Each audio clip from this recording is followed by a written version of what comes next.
ayca Salma Ibrahima Fall la ñuy àndal mu jukkil ñu actualité people yi gën a fës. waaw Fatou Ka dañ leen di jukkil actualité people yi nga xamante ni moo gën a marquante donc dañ koy tàmbali ak téléthon bi nga xamante ni Sen TV bëggoon na koo def waroon ci ànd ak maire moo Sacré-Cœur boobee di Barthélémy Diaz donc mu mel ni fan yi ñu wees yëpp di ku ne dégg nga histoire au terme sud donc mu mel ni gannaaw bañ leen génnee foofee moom mi nga xamante ni moo di Barthélémy Diaz daf leen jël recasé waat leen ci beneen site mais par la suite dañoo gis ni que Sen TV dafa daal di lëkkaloo ak moom mi nga xamante ne moo di Barthélémy Diaz ngir daal di ut ndimbal ci askan bi daal di koy mën a jébbal ñooñu nga xamante ni ñoom la ñu génnee foofee ci terme sud moom nag mi nga xamante ne moo di Bougane Gueye Dany kii di Babacar Diagne mi jiite CNRA daf ko yónnee benn lettre bi nag la mu koy notifié moo di que amul droit benn yoon organiser loolu nga xamante ne moo di téléthon bi ndax règle yi nga xamante ne moom lañ ko bëgg a defee ça ne colle pas ak règle yi nga xamante ne moo régir l'audiovisuel jamono ji donc ma koy interdire bu baax a baax ngir mu amal nag li ni mel ñuy fàttali ni que téléthon bi samedi passé la waroon am mais Sen TV dafa mujjee génn pour dire que téléthon boobu dañ ko repousser on sait pas ndax dañ ko annulé mais en tout cas moom nee na que repousser nañ ko waaye CNRA jamono ji daal àq na ko rek di xam ne ni que bu dëgëree bopp ba amal boobulee téléthon jamono ji xëy gi dina ko daal.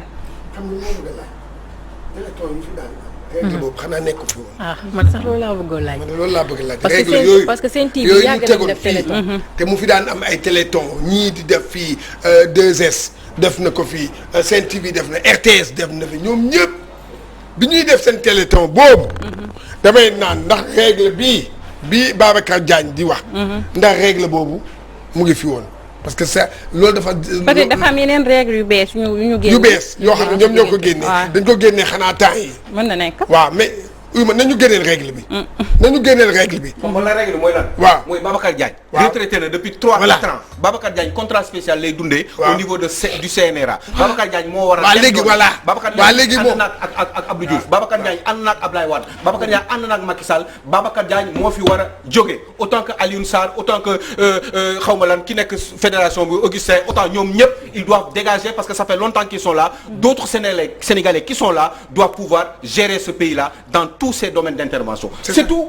Babacar Diagne moo fi war a jóge Salma Ibrahima Fall. waaw en tout cas gis nañu aussi Barthélémy Diaz coach doon wax ni que Macky Sall da koy sënal ci tolloog 800 millions de francs CFA dimbale ko ñooñu nga xamante ne ñoo génnee foofee ca terme sud donc moom en tant que président bu fekkente ni il a jugé nécessaire génnee ndimbal jox ko ñooñu pourquoi pas les Sénégalais aussi mënuñu génn dajale li ñu yor pour jox leen ko. c'est que man raison non c'est que xam nga la dafa baax ci réew mi booy buñ la dénkee benn structure étatique booy jël décision na nga jël décision boobu waaye wane ci lu leer ne lii de lii moo am d'accord mais lii c'est pas normal en tout cas Fatou ñu jaaraat ci beneen xew-xew bu nga xamante ni beneen xew-xew bu am ci week-end bi ñu koy woowee Sénégal Fashion Week donc mbir mi Fatou Ka mu ngi amee woon ci foofu nga xamante ne moo di États-Unis plus précisément ca Las Vegas mu mel ni dafa am benn entrepreneur sénégalais bu yoo ci turu Mo Gates moom nag turam dëgg Mouhamed Diallo na waaye ñu ngi ko xamee ci Mo Gates donc moom c'est un millionnaire en dollars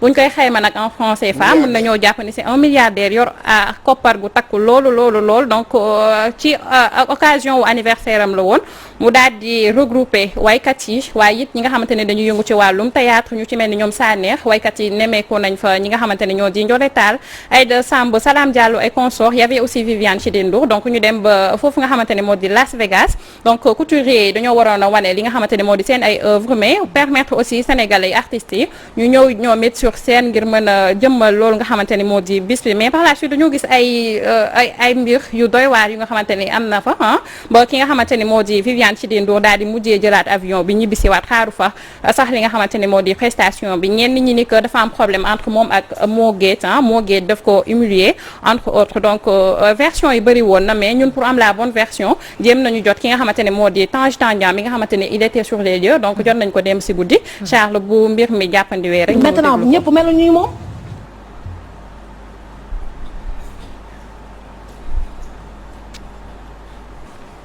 képp ku wax loolu ne ko da ngay fen ndaxte Viviane bu ñu ñëwee wàcc hôtel ñu ne ko fii ngay dëkk dafa bañ mu dem toog ci café bi la toog boobu Mo Gates nekku fa hôtel ba man maa ko fa indi ak Gomis ak Khadim ak Babacar Diaspora kenn nekku fa kenn xamul bi Mo Gates ñëwee taxaw a commencé expliquer moom Mo Gates mer ñun ñu fexe ko calmer ma woo Boubs ma ne ko Boubs yow da ngay apaiser àndal ak moo géet ngeen waxtaan ak Viviane mu dal xam naa ni dafa sonn mi ngi soog a wàcc avion bi bu mu ñëw mais après ñëpp ko bàyyi ku la nee affaire u may xaalis moo géet daf ko xam ne bàyyi xaalis muy bañ kooku ñoom ñoo wut excuse def nañu seen yëf ñuy jéem a défendre mais ils sont que tous des menteurs lu ñuy wax dara du ci dëgg et je te donne l'autorisation de publier cet audio dans l'émission que tu fais ku la wax loolu waxul dëgg Viviane ñoo ko jëlee aéroport nanguwul nuyu nit ñi nee na kenn du photo kenn du vidéo foofu la jëlee meram bi mu ñëwee ne du ma dëkk fii parce que ñii fii la ñu dëkk moo géey nag fekk réservé na suite yi ba pare mu ne su dee loolu la show bi designer yi la du pour waykat yi garaawul nañ ko jënd daal billet mu ñibbi mais ku la waxu bale xaalis la dafay fen moo géey ak Viviane fekkuñu loolu ba ñu ciy dugg mais Sénégal wax dëgg lu tax bu jafe ba mais nag c'est normal ay fan su Viviane su leen neexee dañuy defar seen artiste duñu xoolati dëgg xool mooy wax comprendre nañ leen mais nañu arrêté fen yi ñun Viviane yàqaluñu dara Viviane tey mu defaru moom moo ñu ëppal njëriñ mais nañu arrêté wax lu dul dëgg le problème c'est Viviane moo war a xoolaat jikkoom ak comportement c'est pas la première fois 3 ans ànd na ak Viviane tournée mais caprice yi yàgg na ko wone ku weddi nga woo ci sa téléphone. d'accord mu ngi noonu en résumé daal li Tange xamle Salma mooy moom Viviane ba mu yegsee hôtel bañ ko réservé loon pour mu nekkandoo fa ak ay nawleem la bañ ne du fa nekk pour ñu yóbbu ko feneen pour moom kese daal waaw loolu la bëggoon na donc ñoom ñi ngi xam ne ni qu'elle était pas du tout sociable mënul def ak ñi nga xamante ne ñoo di sénégalais yi nekkoon foofu parce que ba mu ñëwee rek déjà sur place dafa gis ni que même hôtel boobu la DJ Boubs dal même hôtel boobu la Salam Diallo dal ainsi que Aïda Samb ak Ndiolé Tall mais moom elle a voulu que ñu déplacé ko yóbbu ko ci beneen lieu donc en quelque sorte moom Tange Tandian noonu la biralee mbir mi le d'accord dama ko bëgg parce que posture am il faut classe la tam elle a raison. Qui ça Viviane Viviane Ndour. mais soo ànd ak say nawle aussi il faut pas te démarquer raison. ah peut-être que. moom hôtel bu gars yi nekk moom ñu ñëw nekk moom war ko nekk. moom dafa joxe boppam valeur nangul leen ko. mais joxe boppam valeur mooy lan mais yow mais Viviane lan la am. Viviane waa moi je sais pas ce qu'elle a baal ma expliquer la xam nga man aussi nañu waxante dëgg te yàlla tax li Tange wax fi dëgg la fii wax fi dëgg dafa jafe. yaa ngi dégg Viviane nañu ko jël xoolal quand même jël ay nawleem ay sénégalais ak ay sénégalais ñoom Aïda Samb et les autres Ndiolé Tall dugal leen ci benn béréb ne leen hôtel bi lañ leen di indi dañ leen di fayal billet Viviane doomam waa ji da ko jëndal billet doomam parce que nee na doomam amul billet d'avion. Zeyna xaw ma. te dañ ko fay 3 millions alors que presté wu. ba pare fay ko 3 millions joxaat ko billet mu dellu si waat kooku amul dara lu ñu koy wax. bu ñëwee Aliou Sow non dégg nga waaw man weddiwuma loolu. parce que ki leen invité dafay wane ne am na xaalis elle a parfaitement raison ko ne bu dee am nga xaalis. kon defal ma li ma bëgg. mais li ngay bëgg leeral na mooy dañ lay dugal ci hôtel moom du choisir hôtel bi ñu ko war a dugal. ah non déet soo ma invité man may tànn mais benn affaire aussi am na est-ce que Aliou Sow est-ce que tamit je pense que événement bi sénégalais s'il te plaît Aliou Sow man je pense que événement bi sénégalais yu bëri tamit suivre nañ ko ci snap yeex yooyu noonu est-ce que tamit Viviane du ambiance bi nga xamante moo amoon foofu moo ko dérangé parce que quoi qu'on puisse dire tamit dunguru moom bëri woon na fa torop di nañ ma jéggal ci expression bi di maral nit ki ay tànkam bëri woon na fa est-ce que du ambiance boobu noonu moo ko dérangé moo tax moom mu jug peut-être mais boo dégloo aussi Tange li mu doon wax nee na que Viviane xaaru fa sax yu bëri par exemple xaalis bi nga xamante ne ñu ngi ko doon maye moo géej di ko sànni ci suuf ñu koy for di ko bale di ko ak pe loolu moom je peux comprendre que Viviane bañ ko nangu parce que gor bu nekk gor nga xaalis nu mu mënti toll aussi bu mu la jaral yenn yi je suis d'accord mais Viviane li ci doy waar mooy xaaru fa loolu d'accord ay ci léegi rapidement waxtu bi mu ngi ñuy bëgg a dab ñu daal dem ci beneen actualité waaw ñu dem ci beneen actualité mais cas bi duñ ko wax de faatu ko dañ koy seetaan nii ñëwaat d'accord fii la xewee woon waaw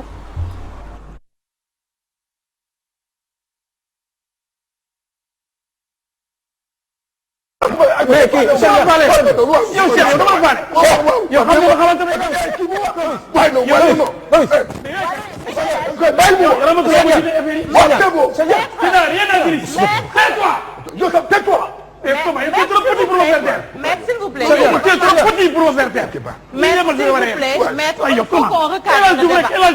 Maître, s'il vous plaît. mais bàyyi Cheikh Tidiane, s'il te plaît. non bàyyi kii bu wax.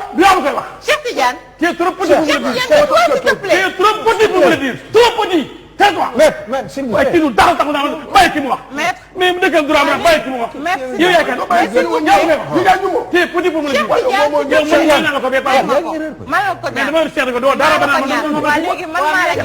maître Mayel Ibrahima il faut que Ibrahima il est bientôt l'heure s'il vous plaît. mais bàyyi mu wax.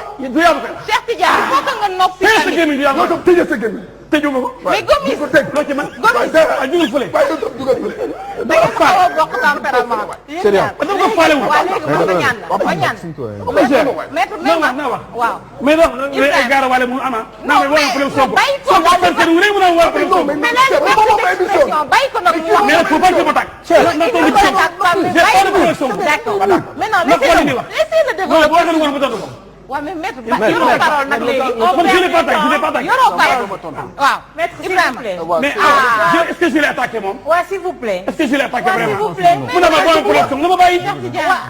mais pour la gestion du temps. xam nga nga am matut déglu ko rek. mais bien sûr mais nous sommes dans un débat. waaw doit civiliser. waaw mais ci biir civilisation boobu. waaw mais il faut que les gens se respectent. mais il vous a écouté. ay sërxal naan. boo amee problème ak Sonko am na problème Sonko. waaw il vous a écouté. loolu aussi vraiment par rapport ak Mansour Faye man am na problème Sonko. oui oh là là. man de suuf bi jéem naa téye Cheikh Tidiane Gomis ba sonn. ah kon moom la.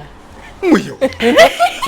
kon jéem naa ko téye su ma ko téye mu ne ma ok d'accord toogaat rek attaqué waat ko. mu ne ma man en tout cas man moom lenn xam naa ko man bés ni ki tey damay uti. non Maître El Hadji Diouf partem bi nu mu tudd.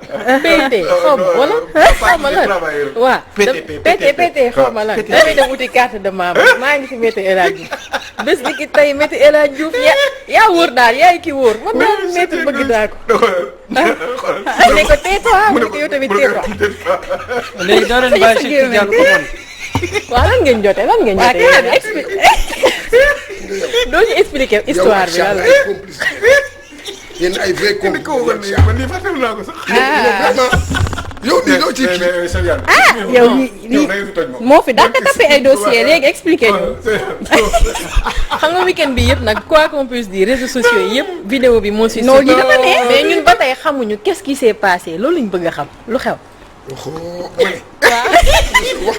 mais da nga ne mu noppi xam nga da nga ne mu noppi tey su ma Cheikh Tidiane nee na El Hadji Diouf c'est vrai que moom pratiquement wax bi yëpp moo ko jël. waaw léegi Cheikh Tidiane nag nee ko mais man yow il faut nga noppi. ñaari waxkat ñoo daje nag ñeneen ñi il faut ñu wax. mu ne ko lu tax may noppi man maa war a nekk roi maay invité bi. waaw ci laa ko ne d'accord naa sax ci li nga wax. yaa ngi dégg mu ne ko mais il faut nga bàyyi ñeneen ñi aussi ñu wax. mu ne bu leen couper à chaque fois parce que sinon émission bi 2 heures de temps la mu ne ma ñun ñooy priorité mu ne ko nag da nga war a noppi kii ne ko tu es trop petit. yow Cheikh Tidiane ne ko yow tu es trop petit.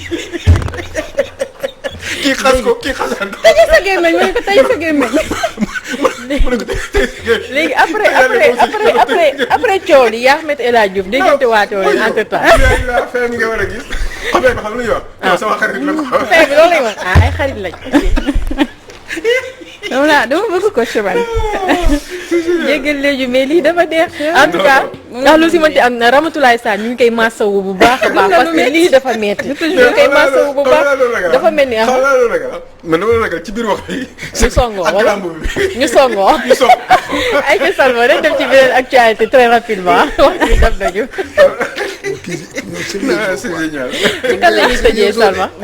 dañuy tëjee ak dañuy tëjee. non kii moom bu doon su ma doon Sarr la fin bi dama koy tëjee. surtout fu muy naan tëjee sa Sénégal moom la ñuy tëjee incha allah. ay laaj ñu daal dem rapidement ci beneen info gaaw. noppi rek léegi moom noppi rek. bu ko defee Fatou Ka dañuy jàllaat ci beneen affaire bu neex mu mel ni week-end bi doyoon na waax lool Tata Ndella Madior Diouf moom it def na la une de certains sites donc moom it ñu daal di koy gis moom it mu yëkkati ay kàddu yu nga xamante ni jaakaar naa ku ne waxtaanee na ko donc moom it ñu seetaan ko rek dikkaat. d'accord maintenant ñëpp mel ni moom. man góor dëgg moo may laal. moi j'adore les hommes quoi j'adore les hommes d'accord. quand je suis en couple. oui vrai mec. si tu n'es pas un vrai mec tu vas partir hein. moi aussi j'adore les hommes j'adore les hommes. mais pas d'accord. mais pas lan laa ut ci jigéen nag dam lay coaché. moo tax may ut mec. papi heureusement ma jàkkaarloo man nag. papi heureusement yaa ko demee. walaay bëgg nga la war a bëgg. moi marié moi déglu ma rek moi marié je fais l'amour tous les jours. tous les jours. mariée, comme je peux rester 1 an sans le faire, hein. Lesbienne. Écoute quand même. Quand tu es rassasié. Mais écoute, tous les jours, hein. C'est tous les jours. Si je suis en couple, ben oui. góor dëgg lan laay doy jigéen. góor dëgg koy engagé. génne leen affaire lesbienne seen nopp man je tous les jours.